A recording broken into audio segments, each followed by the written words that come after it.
Kun äiti sanoi, että ne eroaa, niin se oli ihan kaaosta.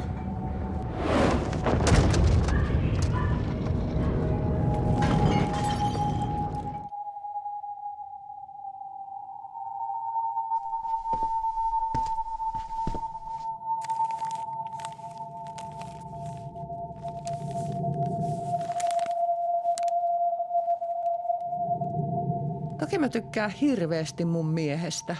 Ja omalla tavalla rakastan, mutta kyllähän senkin pitäisi tuntua sydämessä tai vatsassa tai jossain.